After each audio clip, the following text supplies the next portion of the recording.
Assalamualaikum warahmatullahi wabarakatuh. Perkenalkan, nama saya Isa Fitri, NIM 22373008. Saya akan membacakan materi yang saya pahami ini tentang sumber daya alam dan pengelolanya. Saya mulai. Sumber daya alam adalah sebuah bahan yang ditentukan manusia dalam alam yang dapat digunakan untuk pengertian kepentingan hidup.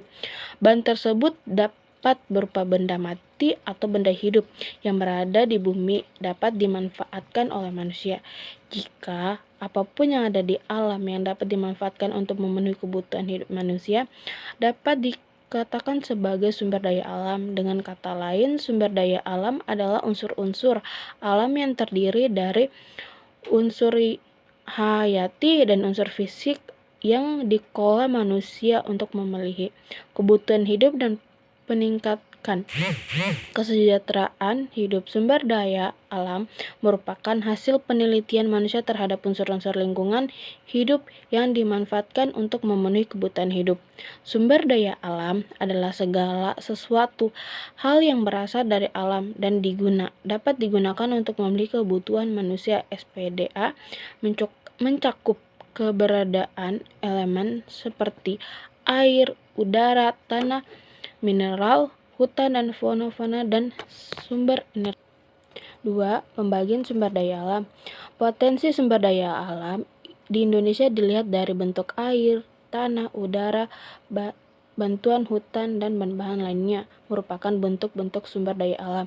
Sumber daya alam dapat dikelompokkan berdasarkan kemungkinan pemiluhan, berdasarkan materi dan berdasarkan habatinya. 1. Sumber daya alam berdasarkan kemungkinan pemulihan. Sumber daya ini dapat dikelompokkan menjadi sumber daya alam yang dipenuhi dan sumber daya yang tidak dipenuhi. Sumber daya alam yang dapat dipenuhi adalah sumber daya jika digunakan terus-menerus dalam jangka waktu tertentu dan kembali untuk membantu tertentunya, dapat dikembalikan dalam bentuk yang formal secara cepat, dapat digunakan untuk mengambil manfaat. Contoh sumber daya alam yang dapat diketahui adalah air, hewan, tumbuhan, dan udara. Tumbuhan dan hewan merupakan berdirinya melalui proses fermentasi dengan air dan udara melalui lingkungan siklusnya. 2.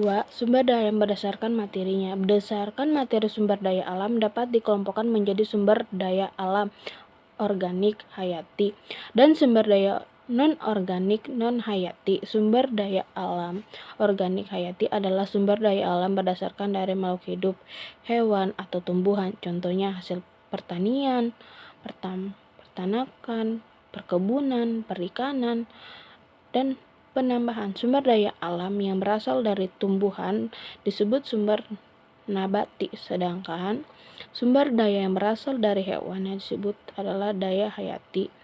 Pemahaman sumber daya alam nabati dan hewan tidak saja untuk memenuhi kebutuhan manusia tertentu, dapat juga menjadi peluang usaha kerajinan tangan seperti perasan bahan, kerang, atau peranik-peranik lainnya. 3. Sumber daya alam berdasarkan kegunaannya. Sumber daya alam penghasilan bahan baku adalah sumber daya alam yang dapat digunakan untuk menghasilkan benda atau barang lainnya yang nilai gunakan menjadi lebih tinggi. Contoh hasil hutan, barang tambang, hasil pertanian, dan lain. Sumber daya alam menghasilkan energi adalah sumber daya alam yang dapat menghasilkan atau memproduksi energi demi kepentingan umat manusia di bumi, misalnya ombak, panas bumi, air, sungai, sinar matahari, minyak bumi, gas bumi, dan lainnya. Berdasarkan beberapa kegunaannya. 1. Sumber daya alam energi, sumber daya industri, sumber daya alam pertanian, dan sumber daya perikanan.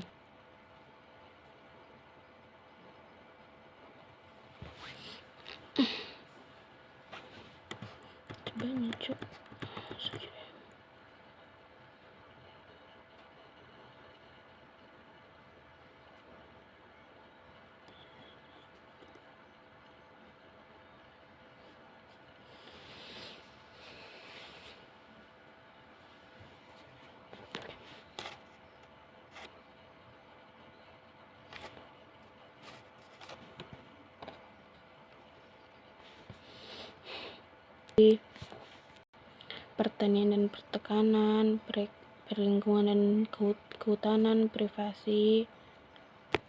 Mungkin itu saja yang saya bisa menjelaskan tentang sumber daya alam dan pengelolanya. Sekian dari saya. Assalamualaikum warahmatullahi wabarakatuh.